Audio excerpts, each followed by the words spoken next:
Power star Pawan Kalyan గారు ఈయన ఎప్పుడైతే రాజకీయాల్లోకి వెళ్ళిపోయారో దాని తర్వాత ఆయన సినిమాలు రావడం కానీ చేయడం కానీ తగ్గిపోయిందని మనందరికీ తెలుసు. కానీ ఆయన ఎప్పుడైతే రాజకీయాల్లోకి వెళ్ళారో అప్పటి నుంచి ఆయన సినిమాలో క్వాలిటీ కావచ్చు, సినిమాకి ఆయన ఇచ్చిన వాల్యూ కావచ్చు ఎంత కాదన్నా తగ్గిందని మనం అందరం నమ్ముతున్నాం.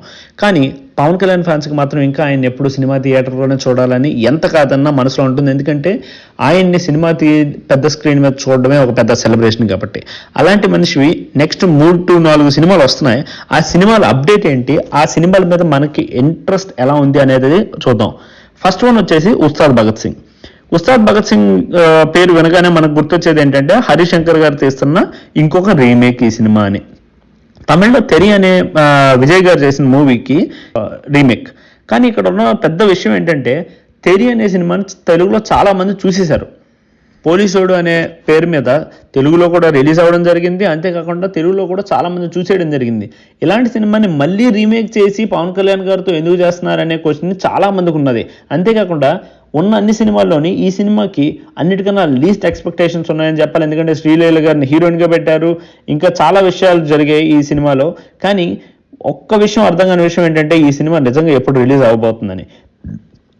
పీకే గారు మిగిలిన సినిమాలు కూడా ఎప్పుడు రిలీజ్ అవుతాయో ఎగ్జాక్ట్గా చెప్పలేకపోయినా ఈ సినిమా మీద ఉన్నట్లోనే అన్నిటికన్నా తక్కువ ఇంట్రెస్ట్ అయితే ఉన్నది. Coming back to second movie Harihara Veeramallu. Harihara Veeramallu వచ్చేసి చాగర్లపూడి రాధాకృష్ణ క్రిష్ గారు డైరెక్ట్ చేస్తున్న సినిమా.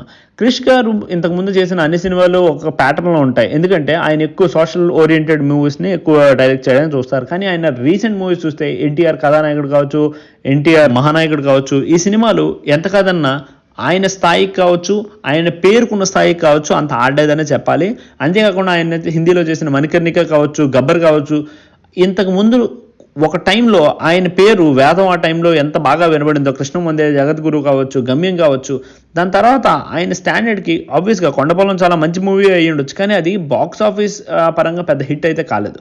కానీ అలాంటి డైరెక్టర్తో మళ్ళీ ఈయన పవన్ కళ్యాణ్ గారు హరిహర వీరమల్లు అనే సినిమా చేయడం, ఈ సినిమా మీద ఎక్స్పెక్టేషన్స్ ఎలా ఉన్నాయంటే ఒక్క వీడియోతో ఎక్స్పెక్టేషన్స్ని స్కై హైకి తీసుకెళ్ళిపోయారు. ఎందుకంటే ఇప్పటివరకు మనకి ఈ హరిహర వీరమల్లు గురించి పెద్ద ఐడియా లేదు, పెద్ద నాలెడ్జ్ కూడా లేదు. ఎందుకంటే మనం ఎక్కడ చదువుకోలేదు కాబట్టి. అంతేకాకుండా ఈ పిక్చర్స్ కావచ్చు, ఈయన రిలీజ్ చేసిన టీజర్ కావచ్చు, అవి చూస్తే మనకు అర్థమయ్యేది ఏంటంటే ఇది ఒక high on action oriented movie. కానీ ఇందులో పీరియాడిక్ డ్రామా చాలా ఉండబోతుందని. పీరియాడిక్ డ్రామాస్ మామూలుగానే మనకు తెలుగులో రావడం చాలా తక్కువ. అందులోని ఇలాంటి సినిమాలు ఎప్పుడు వస్తాయి, అప్పుడు సినిమా థియేటర్లు నిండిపోవడం యూజువల్గా మనం చూస్తూనే ఉంటాం. మగధీర దగ్గర నుంచి స్టార్ట్ అయిన ఇలాంటి కొత్త విషయాలు ఇంకా ముందు రావాలని ఇంకా కోరుకుందాం. కానీ హరిహర వీరమల్లు కూడా ఎప్పుడు రిలీజ్ అవుతుందో అనే దాని మీద ఒక క్లారిటీ లేదు. కానీ ఉన్న 3 సినిమాల్లో ఈ సినిమాకి కూడా చాలా హైప్ అండ్ ఎక్స్పెక్టేషన్స్ అయితే ఉన్నాయి. ఓకే, లాస్ట్ వన్ కన్నా మధ్యలో ఇంకోటి ఉంది. ఎందుకంటే సురేందర్ రెడ్డి గారితో కూడా ఒక సైన్ చేయడం జరిగింది. ఈ సినిమా ఎప్పుడు వస్తుంది ఏంటి అనే దాని గురించి ఏం తెలియదు. ఎందుకంటే ఇది ఆయన బర్త్డే ట్రైలర్గా ఆయన బర్త్డేకి రిలీజ్ చేసిన పోస్టర్లో అయితే చెప్పడం జరిగింది ఇది. కానీ PK-29 ఎప్పుడు రిలీజ్ అవుతుంది అనే దాని మీద చాలా కన్ఫ్యూజన్స్ అండ్ క్వశ్చన్స్ ఉన్నాయి. And coming back to the last and final one, OG original gangster. Ojas Gambheera అనే క్యారెక్టర్ని సుజిత్ రాసుకున్న విధానం కావచ్చు, ఆయన చెప్తున్న విధానం కావచ్చు, ఇంటర్వ్యూస్ కావచ్చు, అంతేకాకుండా మోస్ట్ హైప్డ్ టీజర్ కావచ్చు, కిల్లింగ్ ఇట్ బ్రూటల్ అనే ఆ పాటతోనే ఒక్కసారి ఇండియా మొత్తాన్ని ఊపేశారని చెప్పడంలో అసలు అతిశయోక్తి లేదు. అంతేకాకుండా యూజువల్గా పవన్ కళ్యాణ్ గారు ప్రతి సినిమాలో ఒక రకమైన మేనరిజమ్స్ కావచ్చు, అంటే ఈ మధ్యన వచ్చిన సినిమాలో ఆయన ఇంట్రెస్ట్ చూపించకపోవచ్చు, కానీ ఒకప్పుడు నేను అనేది బద్రీ సినిమా కావచ్చు, ఖుషి సినిమా కావచ్చు, జానీ కావచ్చు, గుడుంబ శంకర్ కావచ్చు, ఆ టైంలోని ఆయనకంటూ ఒక పెక్యులర్ మేనరిజమ్స్ ప్రతి మూవీలోనూ ఏదో ఒకటి చూపించేవారు. అలాంటి అన్నిటినీ కలిపి ఒక చోట పెడితే అది ఓజీ అని నాకైతే అర్థమవుతుంది. అంతేకాకుండా ఓజీ ట్రైలర్ కావచ్చు, ఓజీలో బ్యాక్గ్రౌండ్ స్కోర్ కావచ్చు, ఇందులో యాక్ట్ చేస్తున్న యాక్టర్స్, వాళ్ళు ఇచ్చే ఇంటర్వ్యూస్ ఇవన్నీ చూస్తుంటే ఓజీ ఖచ్చితంగా ఒక సూపర్ హిట్ అవుతుందని చెప్పగలను. అంతేకాకుండా సుజిత్వి ప్రీవియస్ మూవీస్ చూసుకుంటే రణరాజారాన్ కావచ్చు, సాహో మేబీ తెలుగు స్టేట్స్లో మనం అనుకున్న ఆశించినంత రేంజ్లో హిట్ అవ్వకపోవచ్చు. దానికి ఆబ్వియస్గా వన్ మోర్ రీజన్ వచ్చేసి బాహుబలి తర్వాత వచ్చిన మూవీ కూడా ఆ hype ఎక్స్పెక్టేషన్కి match అవ్వలేకపోయింది.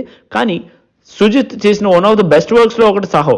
So OG real script అవ్వడం, అంతేకాకుండా సుజిత్ లాంటి ఒక ఫ్యాన్ డైరెక్ట్ చేయడం, నాకు తెలిసి వచ్చే అన్ని మూవీస్లోని ఓజీకి హైయెస్ట్ ఎక్స్పెక్టేషన్స్ ఉన్నాయి. నాకు తెలిసి అంతా కరెక్ట్గా వర్కౌట్ అయ్యి అన్నీ కరెక్ట్గా సెట్ అయ్యి మంచి టైంకి కానీ రిలీజ్ అయితే ఓజీ 1000 crores క్లబ్లోకి వెళ్ళిపోతుందని చెప్పడంలో అతిశయోక్తి లేదు. సో ఇవండి పవన్ కళ్యాణ్ గారు అప్కమింగ్ మూవీస్. ఈ మూవీస్ ఎప్పుడు రిలీజ్ అవుతాయో తెలియదు కానీ రిలీజ్ అయిన రోజు మాత్రం ఆడియన్స్ మొత్తం గోల్డ్ అంటారు థియేటర్స్లో. సో మళ్ళీ కలుద్దాం ఇంకో వీడియోతో. నమస్తే.